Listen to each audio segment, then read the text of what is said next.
Part 3. Empire and Society. The 16th and 17th centuries witnessed both continuity and change in many aspects of society, in social hierarchy, family structure, and authority and gender roles. English society was obsessed with order. Order was preserved using a variety of means, both informal and formal, the latter involving various office holders and legal institutions that were mandated to preserve the peace and, when necessary, restore order at any cost. Often this resulted in death. The period also saw some significant changes. The economy experienced a series of crises, beginning especially under Elizabeth, but also saw the benefits of increasing trade through the development of European trading networks and overseas colonies. These economic changes saw the creation of a new merchant elite and provided luxury goods to the wealthy who could afford to consume conspicuously. Intellectual thought also saw some major developments, largely because of the adoption of humanism and the scientific revolution in England. Older belief systems that relied on magic, superstition, and astrological phenomenon gave way to scientific inquiry and speculations about the universe based on new methods of observation and experimentation. The extensive use of the printing press and rise in education and literacy saw other intellectual developments, such as a tremendous outpouring of literature in many genres.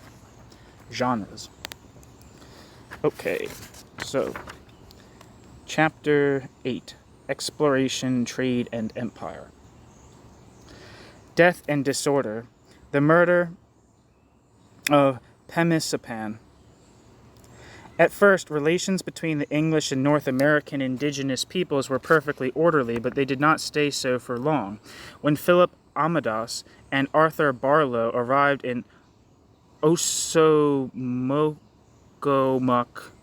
the coastal region of modern North Carolina, in 1584 on a voyage of reconnaissance, they were greeted by an emissary of Algonquin great Werowance, chief or king, Wingina. Although the Englishmen and the emissary could not talk to each other, they used gestures to communicate. The newcomers invited the emissary to visit their two ships, fed him wine and meat, and gave him a hat and a shirt as gifts. The emissary reciprocated by spending half an hour fishing in the river, returning with enough food to feed the sailors on both ships. The next day the emissary returned with Wingina's brother and lesser Werowance, Ganimeo, together with 40 or 50 men, all, quote, very handsome and goodly people, and in their behavior as mannerly and civil as any in Europe, end quote.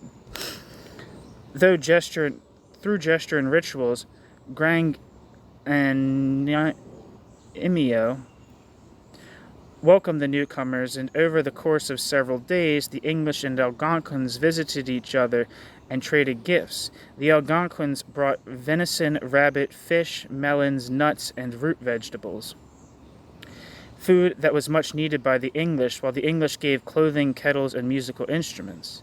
When the English visited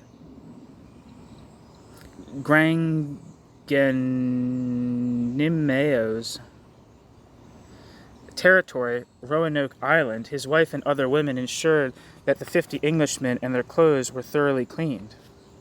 During these early encounters, it had become evident that Wingina's people were at war with other communities in Osamogomoc, and they saw in English technology, hatchets, axes, armor, swords, and guns, a possible advantage against their foes. Thus they were alarmed when their friends indicated their intention to return to England. 2 men were chosen to accompany them on their return, Manteo and Wanches, so that they could learn more about their new friends. In London, they stayed at Walter Raleigh's home on the banks of the Thames and developed their language skills to serve as interpreters when they returned. In the meantime, Raleigh, who had been granted large, undefined parts of North America in 1584, went about preparing ships and assembling men for a colonizing expedition. 7 ships and 600 men departed Plymouth In April 1585, with Sir Richard Grenville in command of the fleet and Ralph Lane, an experienced officer from the Irish campaigns, to become governor once the colony was settled. Shortly after their arrival in America, problems began. In the course of visiting several native villages, the English accused the Aquascagaks of stealing a valuable silver cup. When their warrants could not produce the cup, Amadas and several men burned the town and spoiled the crops, a scorched earth strike that forced the villagers to flee. It was at this point that the natives learned that the English might not, in fact, be their friends. Word quickly spread to Wingina, who was at war with the Aquascagaks, prompting the Werowans to seek a closer alliance with the powerful English soldiers. Accordingly, Grangennemio visited the English and offered them a parcel of land on the northern tip of Roanoke Island to place them in Wingina's debt. Ultimately, only 108 colonists settled on the island because an accident with the flagship had resulted in the loss of most of the food supplies. Grenville had been forced to depart with most of the would-be colonists to resupply. Under the watchful eyes of Wingina and Grangennemeo, Lane began constructing a fortification in several houses, while the natives brought them food and other supplies. As the indigenous people spent more and more time with the English, however, they began to fall ill, probably of influenza, which their medicine could not cure. Wingina and his men even resorted to Christian prayer, which they believed was the reason the Englishmen remained healthy. The death of Grangennemeo from sickness finally caused Wingina to alter his attitude toward the newcomers. He changed his name to Pemisipan, for reasons we might never fully understand, and began orchestrating an uprising. Pemisipan informed Lane that several thousand warriors from Choanoak, one of his rivals, were amassing to kill the English colonists. This news prompted Lane to go on the offensive, setting off with dozens of men and several Pemisipan's people as guides to confront his alleged enemy. In March 1586, Lane arrived in the territory of Choanoak, only to be told through conversation with their Werowans, Menatonan, that Pemisipan had deceived him. Just in case Menatonan was lying, Lane took his son Skiko as a hostage.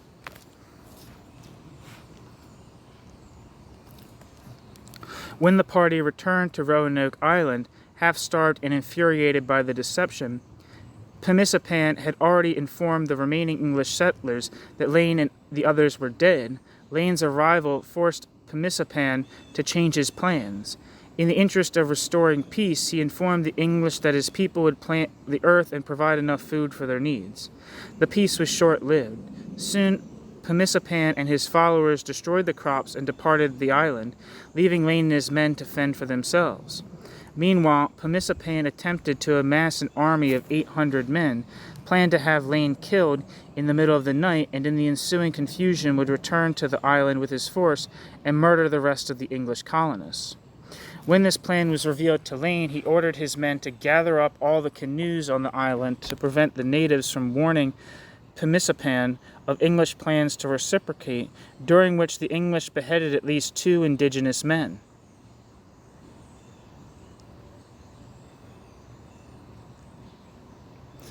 The next morning, Lane and 25 of his men rode to the mainland, where Pemisipan greeted them at his village of Desimunkepuk. In the presence of Pemisipan and a dozen or so of his highest-ranking advisors, Lane then loudly uttered a watchword, an invocation to fight, quote, "Christ our victory," end quote, and the English opened fire. Amadas shot Pemisipan, but his wound was not fatal. As the English continued their massacre, Pemisipan ran into the woods. Edward Nugent, a soldier who had served with Lane in Ireland, ran in pursuit. Even wounded, Pemisipan proved a capable runner, but eventually Nugent caught up with him and soon emerged from the woods carrying Pemisipan's head. 1 week later, Sir Francis Drake arrived at Roanoke and offered Lane and his men a lift home, which they gratefully accepted. They were nearly starving and feared native reprisal for the murder of their leaders. England's first attempt at settlement in America was a failure bathed in blood. Discussion question 8.1. To what extent were the English newcomers and the indigenous peoples responsible for the death of Pemisipan?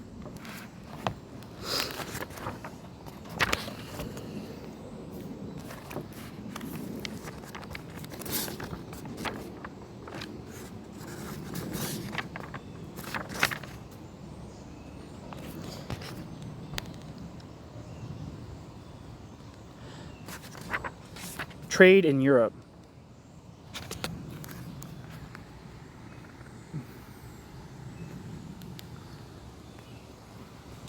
During the 16th and 17th centuries, England began numerous travel, trade, exploration, and settlement activities that led to the growth of Tudor and Stuart England from its insular origins and to the rise of a vast and powerful British Empire in the 18th and 19th centuries.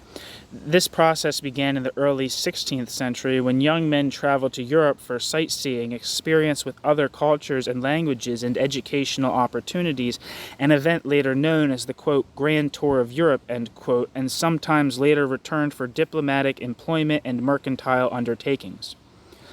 Because of the delicate religious, political, and military relations in Europe at this time, travelers needed to be licensed by the monarch for travel, which involved offering proof that they were loyal to the crown, had good reasons for traveling abroad, and had sufficient financial resources to undertake the tour.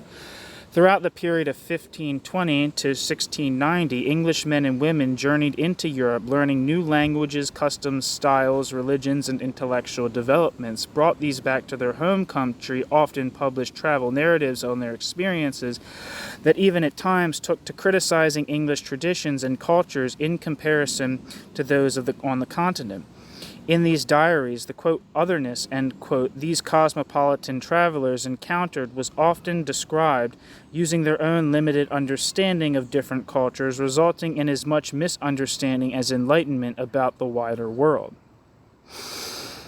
Although personal enlightenment during these global interactions was important, the first century of Tudor activities to about 1585 outside of England was primarily about finding new trading routes and opportunities that allowed the nation to develop its economy without serious risk of competition from better established traders in continental Europe.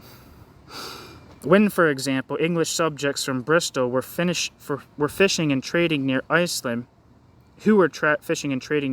began to experience competition from Germany, they started looking farther west into the Atlantic Ocean. It was within this context that John Cabot was granted a charter from Henry VII in 1496 to explore the North Atlantic. Cabot sailed across the ocean the following year, ultimately arriving in Newfoundland and Labrador and claiming the region for the English king.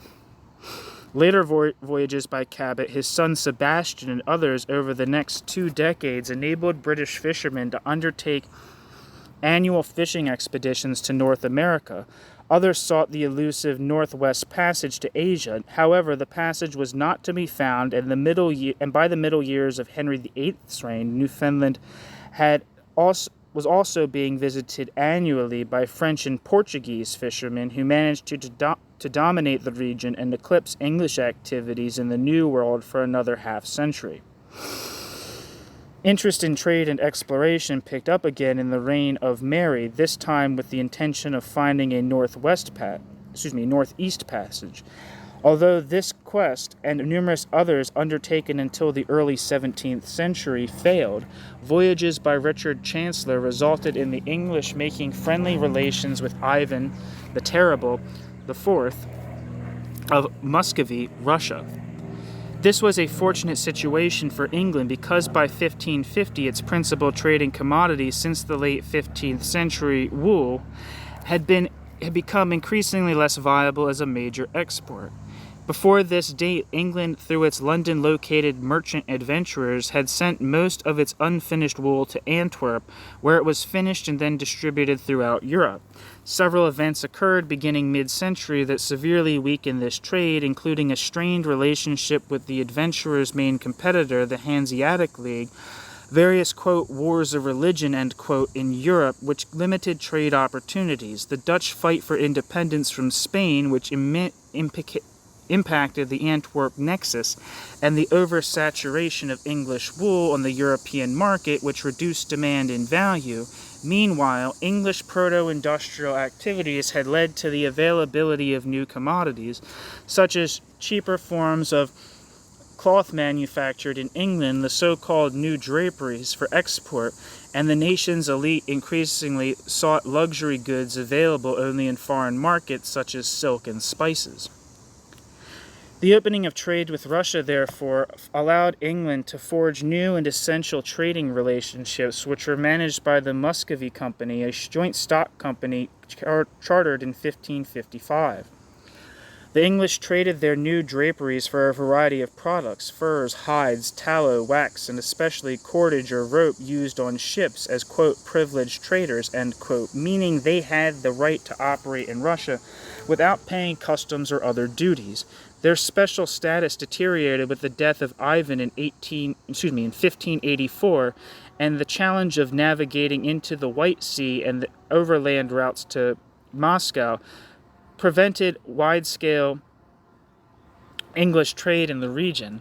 One of the leading Muscovy Company agents, Anthony Jenkinson, also traveled through Russia in 1562 and entered Persia, roughly modern-day Iran, delivering letters from the Queen to the Shah, resulting in the company trading for silk, spices, and other luxury goods in the region through to 1580. Persia was of more interest to the English because it could be accessed via the Mediterranean Sea, a route far more preferable, if not safer, than the land route through Russia. Here again, the trade proved difficult. English merchants found the overland route challenging and dangerous, and several agents were murdered in Persia and set upon by pirates, resulting in the loss of lives, goods, and ships.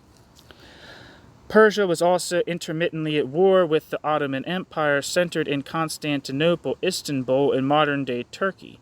Consequently, when Persia and Turkey returned to a state of war in 1578, the English capitalized on this by forming agreeable terms with agents of the Ottoman Empire who needed, in particular, steel, lead, and tin in order to cast artillery, all commodities that the English had in good supply as a result of their natural resources and new domestic industries. Elizabeth chartered the Turkey Company in 1581 and Venice Company in 1583, together later known as the Levant Company, 1593. And under their auspices, the English established various, quote, factories, end quote, throughout the empire and sent a resident ambassador to maintain relations with the Sultan. This was also a special trading relationship because a papal ban on exports of weapons or their raw materials from Christian countries to Muslim Turkey, which was dutifully observed by France and Spain, was not something England cared much about, especially given its increasingly poor relations with European Catholic nations. The English were more than happy to send the habiliments of war to Turkey in exchange for luxury commodities. From the late 1570s, the English continued to move further into the Persian Gulf, trading with Iraq and Syria. Although it was always at risk from temperamental rulers, pirates, and competition from the often better established Dutch, French, Portuguese, and Spanish merchant networks, English trade in Eastern Europe, and to a lesser extent trade in the Iberian countries undertaken by the Spanish Company, 1577, and in Scandinavia by the Eastland Company, 1579, generally thrived throughout the Elizabethan period. The English market was soon flooded with Persian silks, Turkish tapestries, oils, wines, teas, currants, aloes, and spices, pepper, cloves, nutmeg, cinnamon, and ginger. It was also during this time that the English began the process of issuing monopoly privileges for various commodities, initially as rewards for the individuals who opened up and then maintained trade in Europe. As discussed in Chapter 4, The issue of monopolies would soon become a major grievance of Elizabeth's later parliaments. Nevertheless, because of their monopolies and privileges, trading company subscribers and commodity distributors had become a proto-capitalist merchant elite, whose wealth easily rivaled that of the nation's gentry and nobility. These men later became leading voices in Parliament, while the next generation became highly critical of the early Stuarts' efforts to control customs and impositions, which impacted them directly.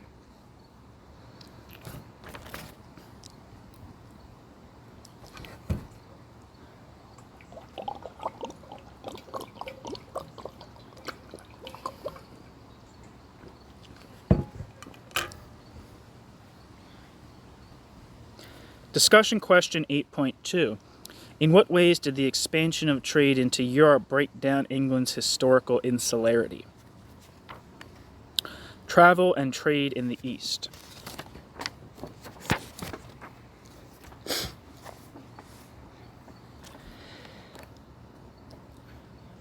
In the late 1570s, the English made their way into India and Indonesia. This was facilitated in part by Sir Francis Drake's circumnavigation of the world between 1577 and 1580. Drake had initially planned to cross the Atlantic, sail down the coast of South America, enter the Strait of Magellan, sail north, make contact with native peoples, trade commodities, distress Spanish colonies as far north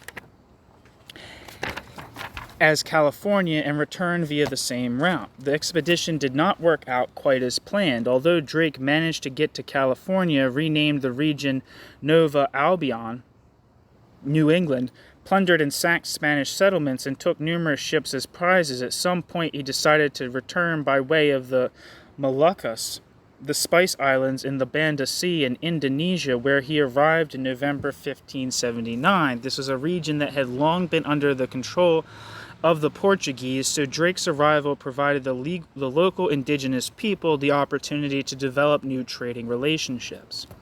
Drake traded for a large quantity of cloves, and although he did not possess sufficient royal warrants to arrange a formal trading partnership, secured an informal agreement to trade in preference over the Portuguese. Drake touched upon a number of other Indonesian islands before eventually returning to England via the Cape of Good Hope in September 1580. The Spanish ambassador soon petitioned for reparations for Drake's acts of piracy, which prompted the Queen, who had profited immensely from the enterprise, to knight the circumnavigator on the deck of his ship, the Golden Hind. As previously discussed, this was one of several events that served as a prelude to the Anglo-Spanish War of 1585 to 1604. Although Drake's activities led to various failed attempts to return to Indonesia over the next 2 decades, it was the arrival of the Dutch there that eventually prompted the English, who believed Drake had secured a trade agreement, to take greater action. This resulted in the charter of another joint stock enterprise largely owned by the Levant subscribers, the East India Company, 1600. The charter granted the company a monopoly on trading east of the Cape of Good Hope and throughout the Pacific Ocean basin.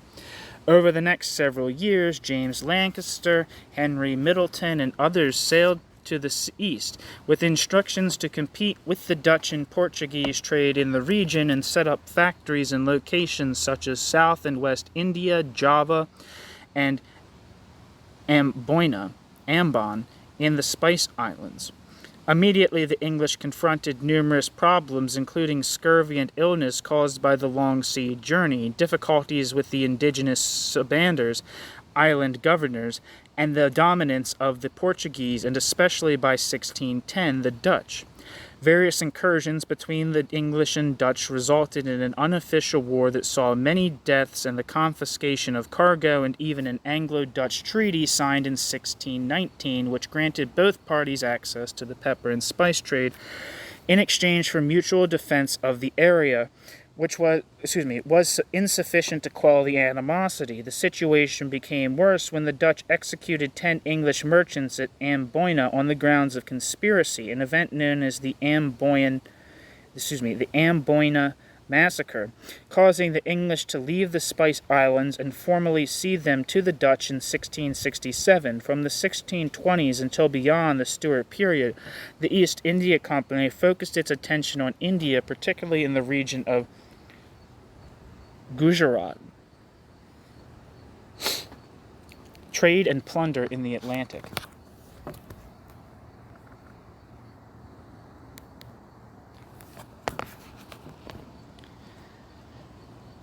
While the Muscovy, Levant, and East India companies were trading in Eastern Europe and the Pacific, the English also began trading into the Portuguese-controlled region of West Africa. Of special interest were the gold and pepper to be found in Guinea, a 2,000-mile coastal area also known as the Gold Coast. English voyages to this region began in 1553 and instantly involved clashes with Portuguese merchants who had been actively trading in the region since the mid-15th century. The situation between the English and Portuguese became so tense in 1554 that the English agreed to turn a teenaged Martin Frobisher over to their rivals as a surety of good behavior. Frobisher was allowed to return home in 1557 when Mary, now married to Philip of Spain, forbade English activities in Guinea.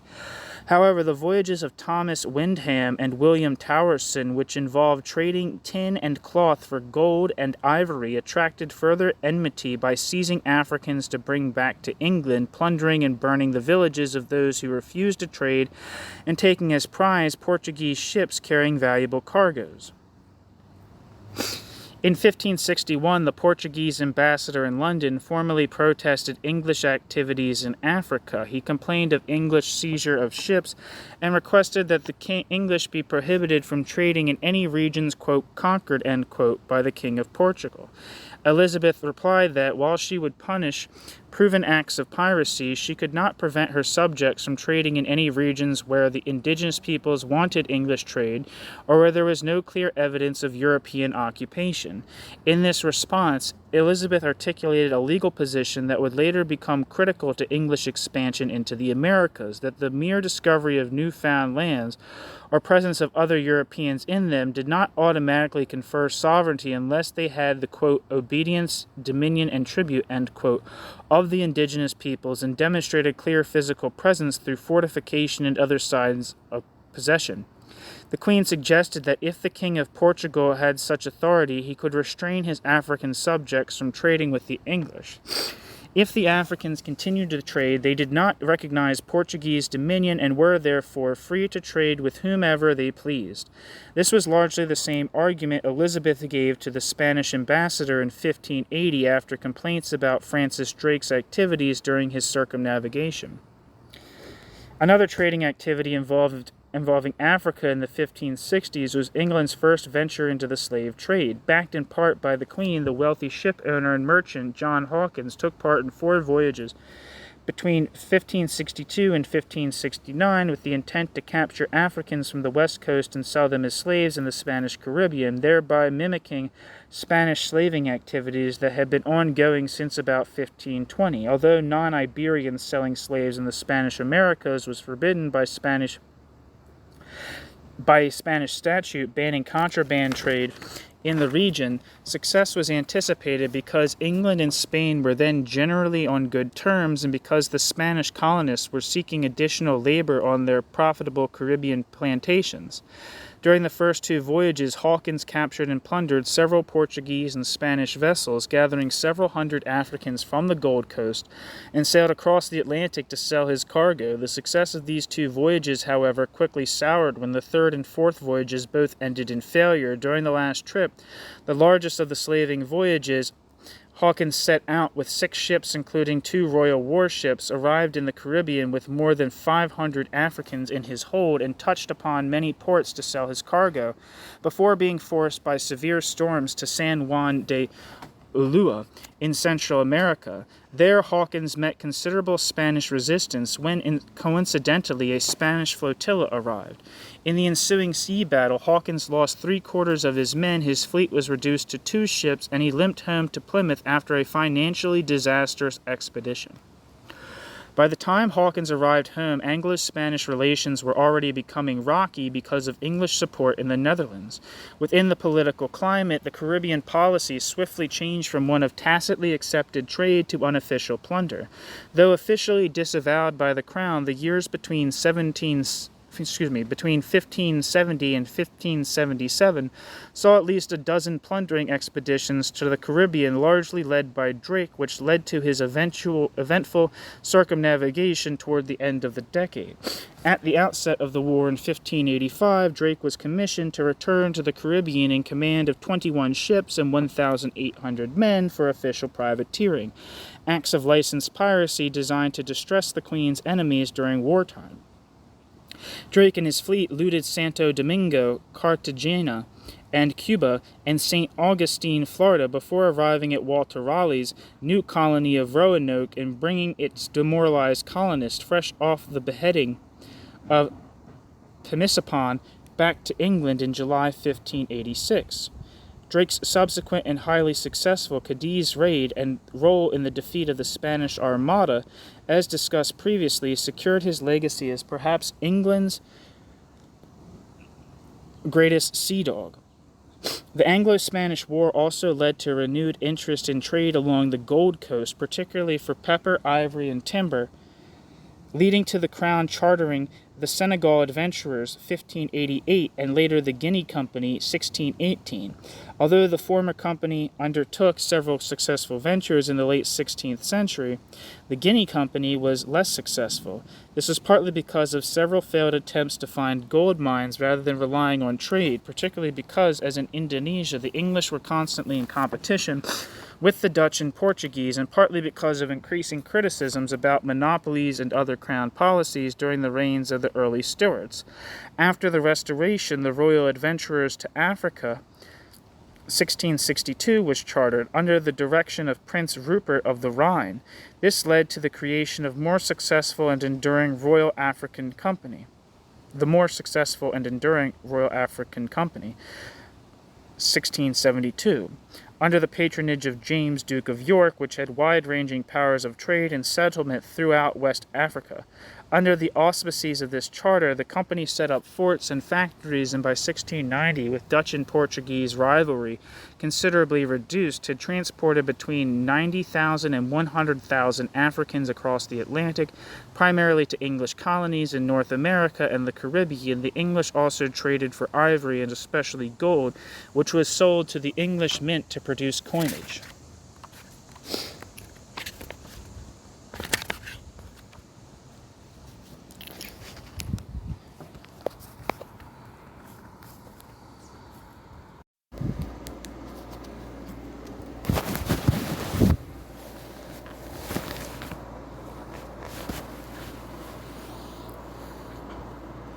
Attempts at colonization in the 16th century. English settlement in North America and the Caribbean began with a welter of projects that had their origins in the mid-1570s. The first of these was the plan, first encouraged by Humphrey Gilbert, to seek the Northwest Passage. This plan was taken up by Frobisher and Michael Locke under the auspices of the Muscovy Company. Gilbert's and Frobisher's belief in the existence of the Northwest Passage was inspired by the world maps of Gerard Mercator and Abraham Ortelius, produced between 1564 and 1570. These maps speculated on the existence of an easily navigable passage across the northern coast of North America, egressing at the Strait of Anian, which separated North America from Asia. For further assurance on this matter, Frobisher turned to John Dee, a respected mathematician who had advised Muscovy Company navigators. In the process of helping Frobisher, Dee also advocated for a, quote, petty navy, end quote, which would be responsible for securing safe English travel in the northern seas and collecting duties from foreigners who traded there. Over the next few years, Dee produced several treatises that used a wealth of historical, geographical, and legal evidence to argue that state-funded English exploration, not only into the North Atlantic, but also of North America and other areas not currently occupied by the Spanish. As Dee was striving to broaden the Crown's interest in exploration, Frobisher was exploring the North Atlantic. He departed England in 3 small ships in June 1576, eventually arriving with 2 ships at Frobisher Bay. Today it is Iqaluit in the Canadian territory of Nunavut on Baffin Island, soon to be named Meta Incognita, quote, unknown place, end quote.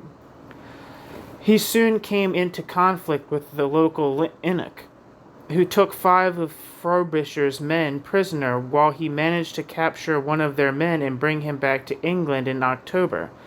Frobisher also returned with a piece of black ore, which was believed to be gold. Consequently, Frobisher's second voyage, backed in part by Elizabeth, was a much larger undertaking, expected to bring back cargo holds full of gold-rich ore.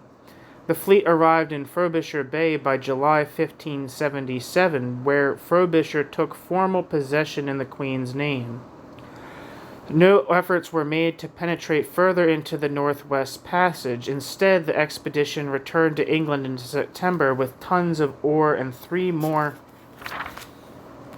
Inuk, or I'm just not sure how to pronounce that, who died quickly. On his 3rd voyage in 1578, Frobisher was instructed to plant a colony of 100 men on the island of Codlinar, today's Countess of Warwick Island, which represented the first English plans to settle in North America. The colony was not planted, but Frobisher managed to press a bit further into the Northwest Passage. When, however, he returned to England with more than 1,300 tons of ore, his earlier cargoes had finally been adjudged mere rot, to the financial ruin of Frobisher and Lot. Elizabeth personally lost £4,000, a substantial sum even for a monarch, and was therefore disinclined to invest in speculative exploratory ventures.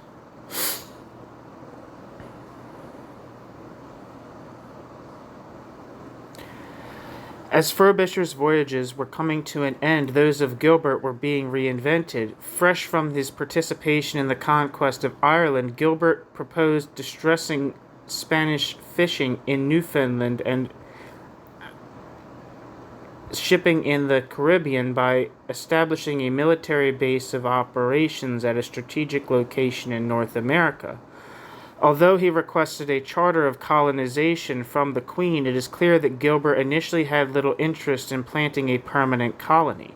Instead, the charter was to be a, quote, cloak, end quote, under which he could get ships across the Atlantic in the guise of an explorer rather than a pirate. With relations with Spain souring, Elizabeth granted Gilbert his charter in 1578, entitling him to discover and settle any lands in North America not presently under the possession of another Christian prince, phrasing that became a blueprint for colonizing charters throughout the early modern period. Without Crown financial or naval support, Gilbert was not able to get underway until 1583, funded primarily by Catholic gentlemen who wished to travel to North America to escape the recusancy laws. In the intervening time, Gilbert sought advice from 2 Richard Hakluyts, uncle and nephew, exploration enthusiasts, who helped to change Gilbert's plan from one of piracy to a genuine desire to plant a colony.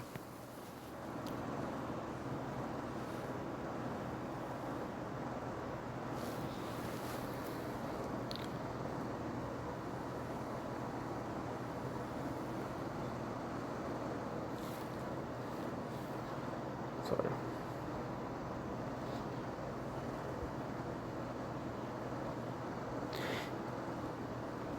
Dee also drew a map for Gilbert, which encouraged settlement in the area of Newfoundland.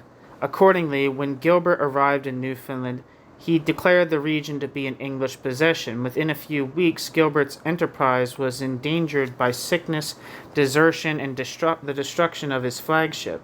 On his return voyage to England in a frigate, Gilbert went down with his ship in this region of the Azores, allegedly clutching a copy of Thomas More's Utopia. In 1584, the terms of Gilbert's charter passed to his half-brother Walter Raleigh. Although the new charter indicated a plan to settle further south in the region of the Carolinas, thus Raleigh dispatched Amadas and Barlow on a reconnaissance mission to seek out a viable location far enough north of Spanish-occupied Florida. As we have seen, they arrived in North Carolina Outer Banks, made positive relations with the Algonquin, and returned home with two of them who became translators between the two peoples.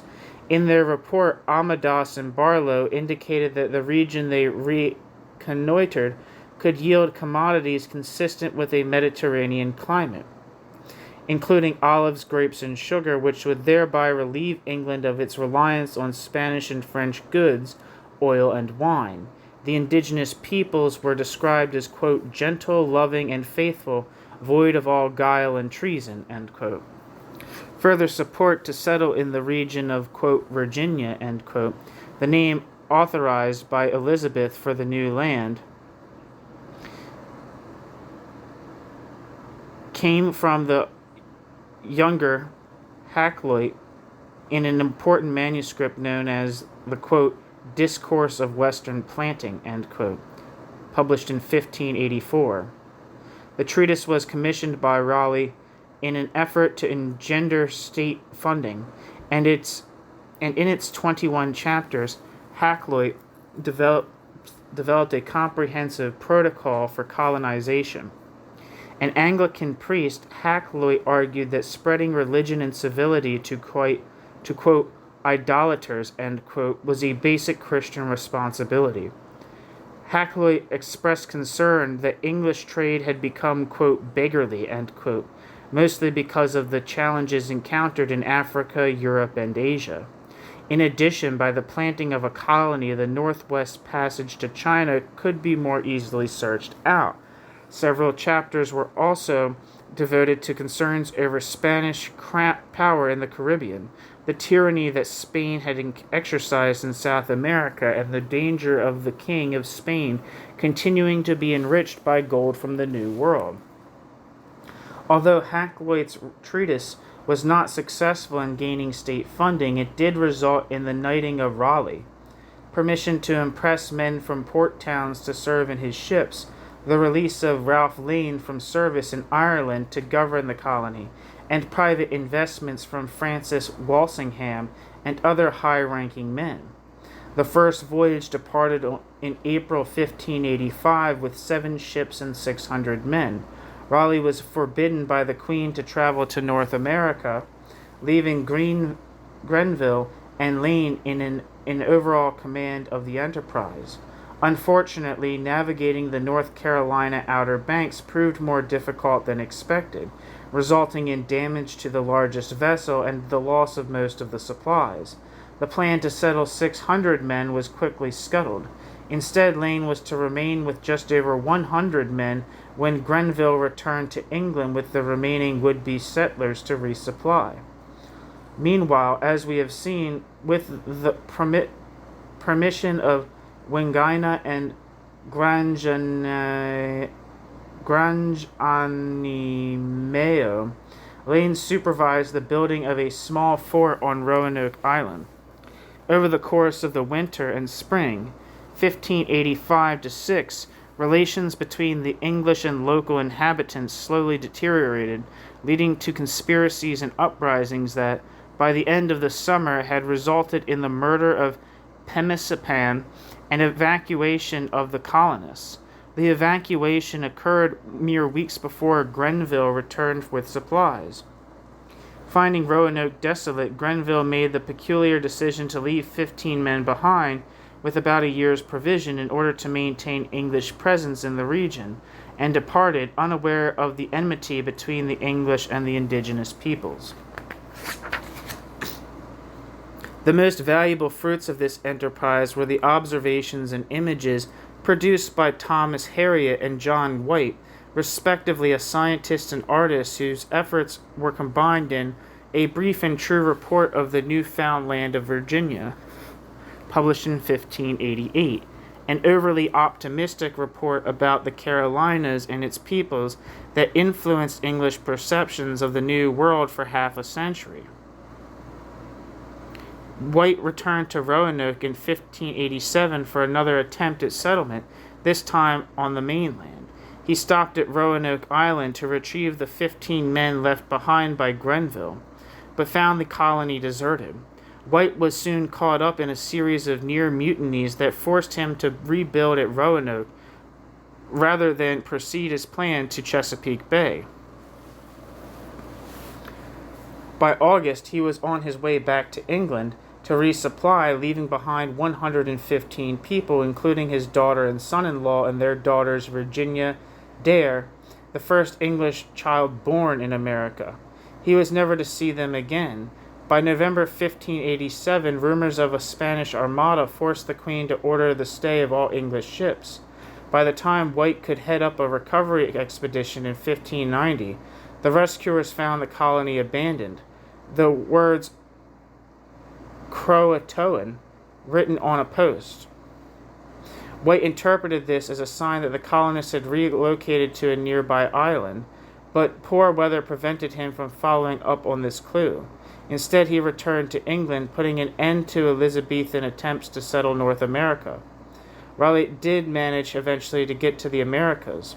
In 1595, Raleigh led an expedition to the Orinoco River in the Amazon on an unsuccessful search for El Dorado, a town rumored to be laden with gold.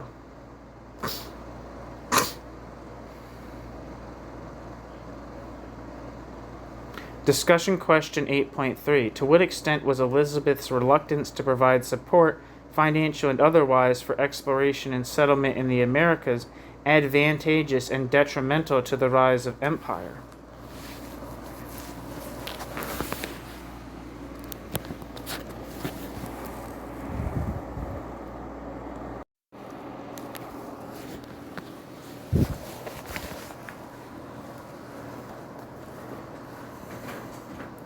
Settlement in the 17th century.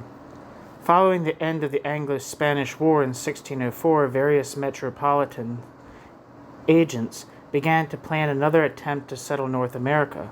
A trading company charter was issued in 1606 to the Virginia Company of London and Plymouth that authorized the settlement of 2 colonies in the regions of modern-day Virginia and New England.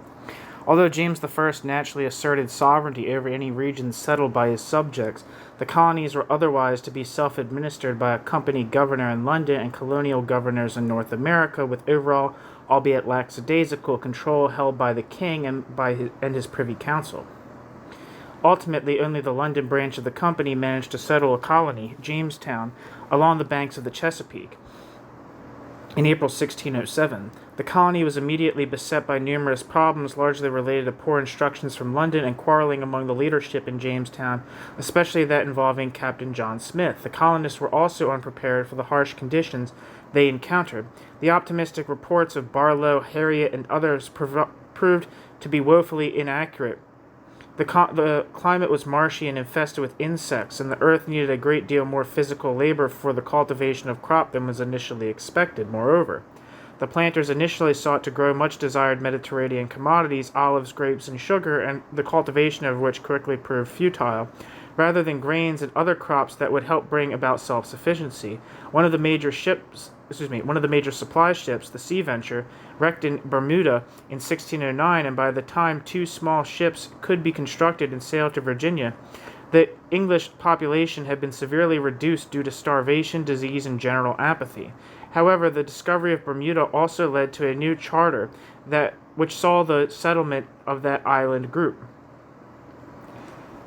Even the issuance of 2 additional charters in 1609 and 1612, and the production of a martial code for the colony, which demanded obedience and hard work and meted out severe punishment for infractions, did little to improve the situation. The colony's financial survival soon depended on the growth of tobacco, which did not help to improve Jamestown's self-sufficiency.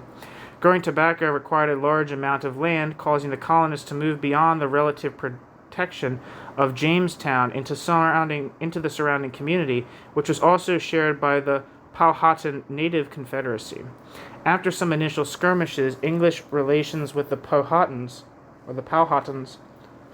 improved as the result of John Rolfe's marriage to Powhatan's daughter, Pocahontas, in 1614, but her death in England in 1617, followed by her father's death a year later, renewed enmity between the newcomers and the indigenous population, with the English increasingly encroaching on native land and failing to protect themselves from possible attack. Powhatan's brother, Opechancanough, led an attack on the colonists in March 1622 that saw the death of about 350 English subjects. This attack resulted in a changed attitude toward the Powhatans, who were now perceived as disorderly enemies who needed to be violently conquered for the English to thrive and survive. The Virginia Massacre also exposed the main problems with the company's governance and organization, which had become torn by faction and was nearly bankrupt, having failed to pay any dividends to its investors. In 1624, the Crown was forced to dissolve the company and revoke its charter, prompting Charles I in 1625 to proclaim Virginia as a royal colony, to be governed by the Privy Council and a resident governor named by the king. Meanwhile, in 1620, the New England Company was created from the remnants of the Plymouth branch of the London Company. The colonists, many of whom were of a puritanical religious disposition, arrived on the Mayflower, and by 1629 the Massachusetts Bay colonists who dominated in the region were chartered as the Massachusetts Bay Company, and unusually, their main governing body residing in Boston rather than London. Soon, disputes within the colony led to the creation of Connecticut, Maine, New Hampshire, and Rhode Island as distinct entities. By 1632, various complaints against the Massachusetts Bay leadership led to the creation of a committee of the Privy Council to investigate these alleged abuses. This resulted in the creation in 1634 of the Committee for Foreign Plantations, a body that in several guises continued to exist beyond 1690. The creation of the committee and one of its earliest recommendations to dissolve the Massachusetts Bay Colony and turn New England into a royal colony signaled a change in the relationship between the metropolitan center and the colonial periphery. Although the colonies retained significant amounts of independence with regard to internal affairs and local legislation, the committee began more systematic review of colonial laws to ensure that they were broadly consistent with English sensibilities. It also investigated various complaints raised by individual colonists against their local administrators and adjudicated disputes between colonial entities. The early problems with the Virginia Company, Massachusetts Bay Company, and the failed Newfoundland Company in 1610 encouraged the Crown, after 1625, to rely more heavily on the proprietary model. This involved granting territory to individual petitioners, usually high-ranking members of the aristocracy, with minimal crown oversight.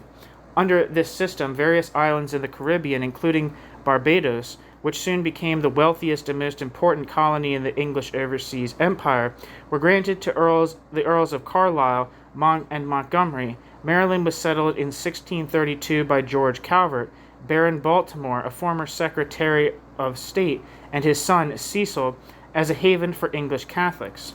The creation of colonies halted during the Civil War and interregnum, although Cromwell worked hard to ensure the English overseas remained loyal to the Commonwealth, and Jamaica was claimed as an English colony after it was taken from the Spanish in 1655 as part of the, quote, Western design, end quote, to assert greater control in the Americas.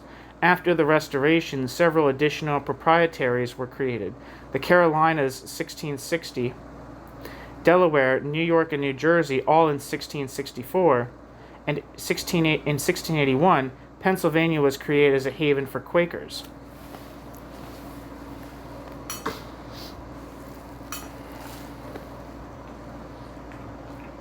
The English Empire in the Americas.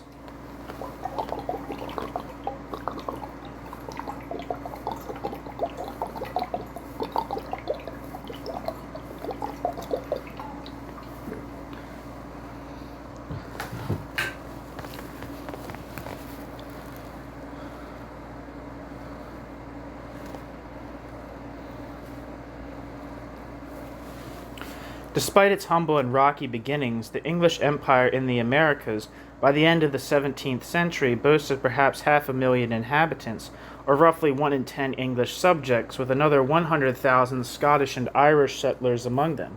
People traveled across the Atlantic Ocean for a variety of reasons, including the scarcity of employment in England, the prospect of advancement, marriage, or land ownership they were otherwise denied in their home country. Religious and political discontent during the first half of the 17th century and for the chances of adventure and exploration that the Americas offered.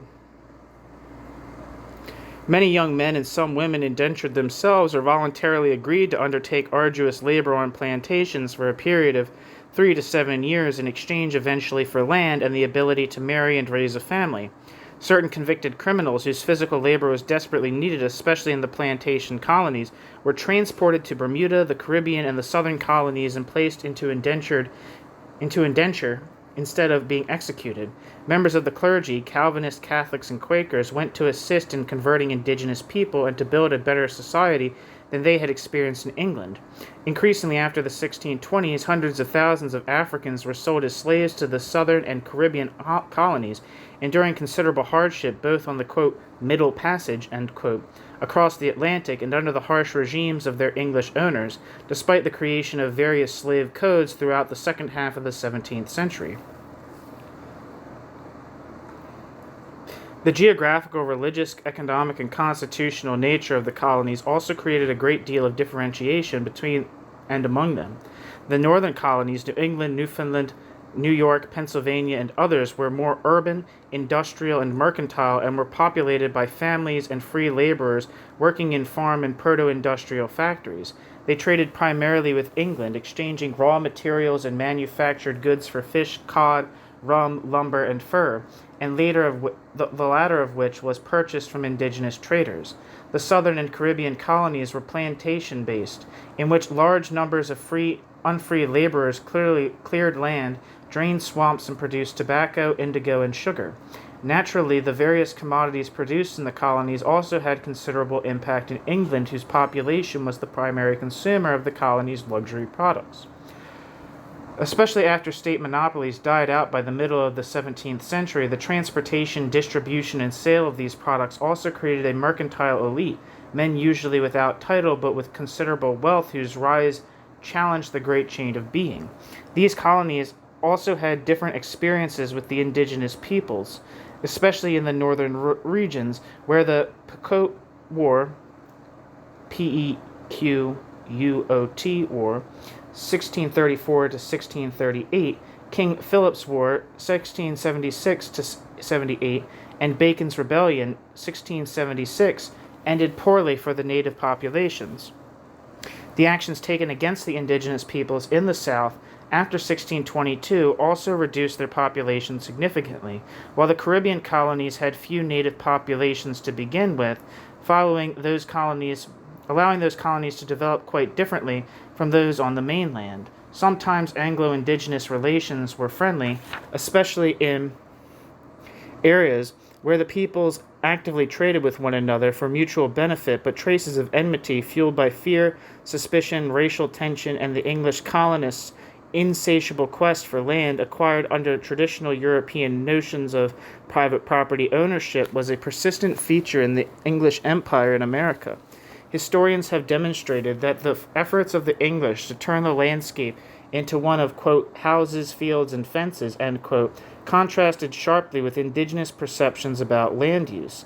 The various colonies were also sites of conflict between Europeans as secondary theaters of war during, for example, the Anglo-French War of 1627-9 and the Anglo-Spanish Wars of 1625-9, 1655-60, and the Anglo-Dutch Wars 1652 to 1674, which often resulted in treaty negotiations that also affected the future of the colonies by helping England gain international recognition for its overseas empire.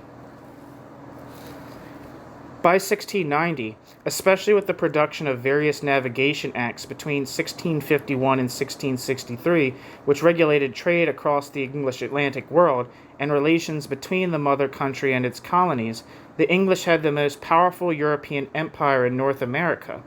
and England benefited enormously, financially, structurally, and in terms of global authority, from its existence.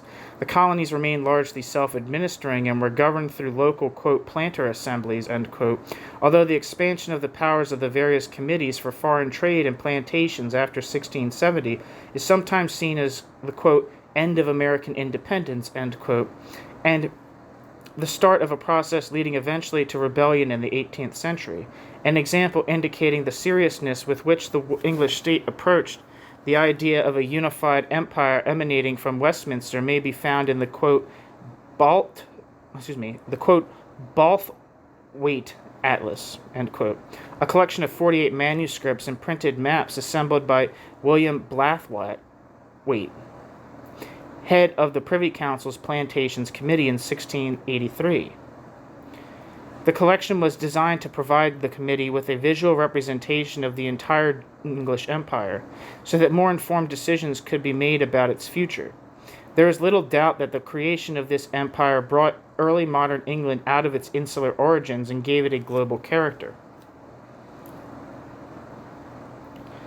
Discussion question 8.4.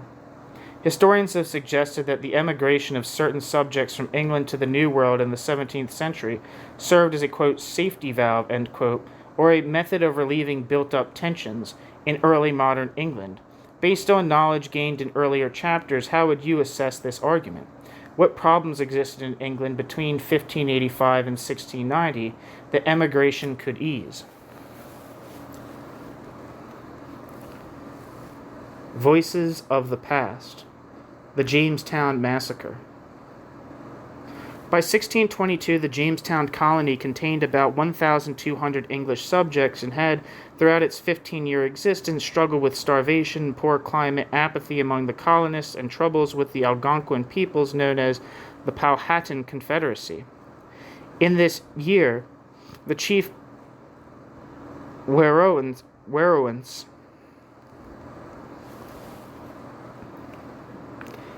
Apetchankano abandoned traditional diplomacy and determined to extirpate the English from the region. On the 22nd of March 1622, the Powhatan entered several small English settlements in Jamestown and the surrounding area and murdered roughly 1/4 of the English colonists. As described in the extract below, the English seized upon this massacre as a casus belli and an excuse for conquest.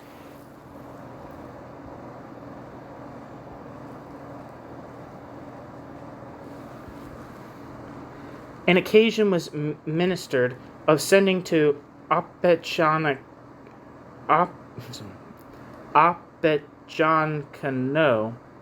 the king of these savages, about the middle of March last, what time the messenger returned back with these words from him, that he held the peace concluded so firm, as the sky should sooner fall than it dissolve. Such was the treacherous dissimulation of that people who then had contrived our destruction, that even days before the massacre some of our men were guided through the woods by them in safety, and many the like passages, rather increasing our former confidence, than any wise in the world ministering the least suspicion of the breach of the peace, or of what instantly ensued. They borrowed our own boats to convey themselves across the river, on the banks of both sides whereof all our plantations were, to consult of the devilish murder that ensued, and of our utter extirpation, which God of his mercy, by the means of some of themselves converted to Christianity, prevented.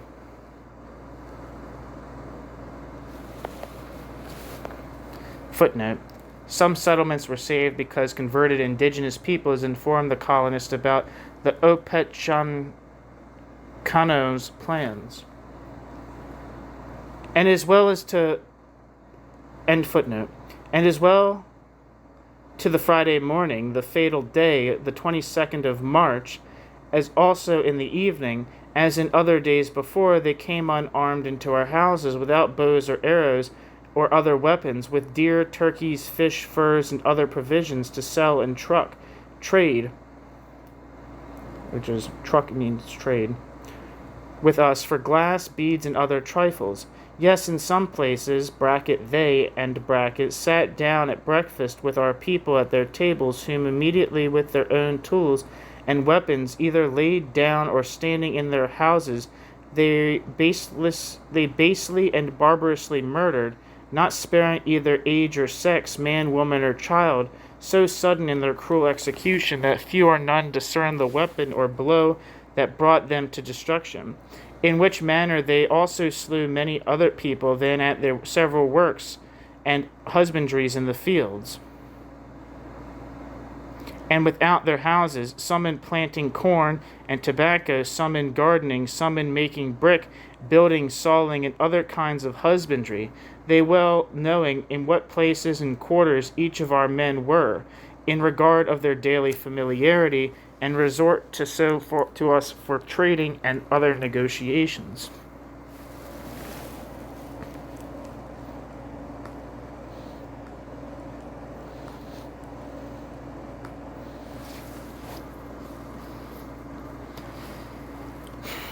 And by this means that fatal Friday morning, there fell under the bloody and barbarous hands of that perfidious and inhumane people, contrary to all laws of God and men, of nature and nations, 347 men, women, and children, most by their own weapons. And not being content with taking away life alone, they fell after again upon the dead, making as well as they could a fresh murder, defacing, dragging, and mangling the dead carcasses into many pieces, and carrying some parts away in derision, with base and brutish triumph. Neither yet did these beasts spare those amongst the rest well known unto them, from whom they had daily received many benefits and favors, but spitefully also massacred them, without remorse or pity, being in this more fell fierce, than lions and dragons, which, as histories record, have been so far from hurting, as they have both acknowledged and gratefully required their benefactors. Such is the force of good deeds, though done in cruel beasts, as to make them put off the very nature of beasts, and to put on humanity upon them. But these miscreants, contrariwise in this idea, put not off only all humanity, but put on a worse and more than unnatural brutishness. Yet were the hearts of the English ever stupid, and averted from believing anything that might weaken their hopes of speedy winning the savages to civility and religion, by kind usage and fair conversing amongst them. Thus have you seen the particulars of this massacre, wherein treachery and cruelty have done their worst to us, or rather to themselves. For whose understanding is so shallow, as not to perceive that this must needs be for the good of the plantation after, and the loss of this blood to make the body more healthful, as by these reasons may be manifest. First, because betraying of innocency never rest unpunished.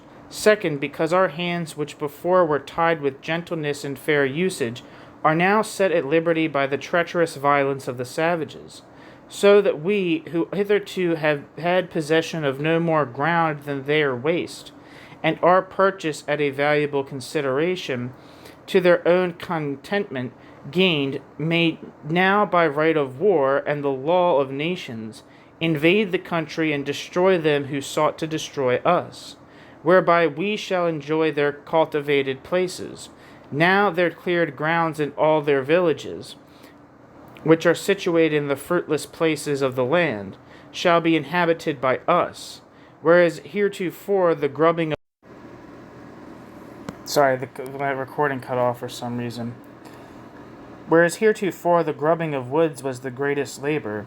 Thirdly, because those commodities which the Indians enjoyed as much, or rather more than we, shall now also be entirely possessed by us. Fourthly, because the way of conquering them is much more easy than of civilizing them by fair means, for they are a rude, barbarous, and naked people, scattered in small countries, which are helps to victory. but hindrances to civility. Besides that, a conquest may be of many, and at notice, but civility is in particular, and slow, the effect of long time and great industry. By these and sundry other ways, as by driving them when they fly upon their enemies, and by animating and abetting their enemies against them, may their ruin or subjection be soon effected. Source: Edward Waterhouse, A Declaration of the State of the Colony and Affairs in Virginia, London, 1622. Discussion question 8.5. Considering the violence committed by the English against the indigenous peoples in 1585-6, what do you find surprising or suspicious about Waterhouse's account of the massacre of 1622?